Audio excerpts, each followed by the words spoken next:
शादी दोसरा से कइलू हो, हमारा के भूलैलू हो। शादी दोसरा से कइलू हो, हमारा के भूलैलू हो। भइलू बेगाना कके दीवाना ये जान, तू आगे बदल गइलू, छोड़ी के हमके चल गइलू।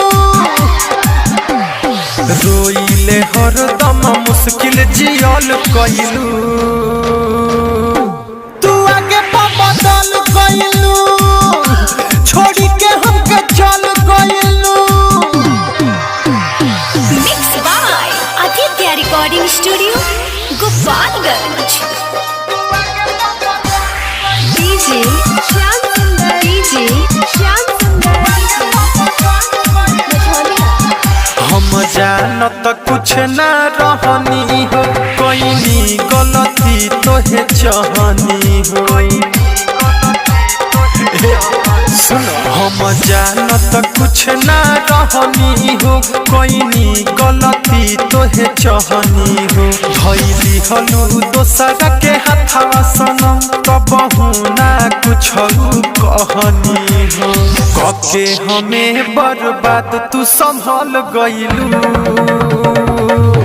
तू आगे बदल गइलू, छोड़ी के हमके चल गइलू। रोइले हरदम मुश्किल जियल कइलू, तू आगे बदल गइलू, छोड़ी के हमके चल गइलू।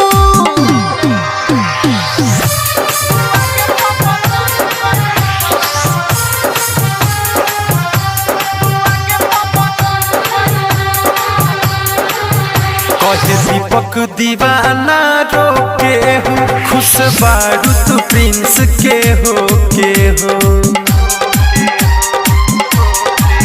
कहे दीपक दीवाना रोके हो, खुश बारू तू प्रिंस के हो के हो। जियतानी कसहू मर मर के, आपन सुन सब कुछ खो के हो। राइटर सोनू सागर से छल कइलू, तू आगे बदल गइलू, छोड़ी के हमके चल गइलू। रोइले हरदम मुश्किल जियल कइलू।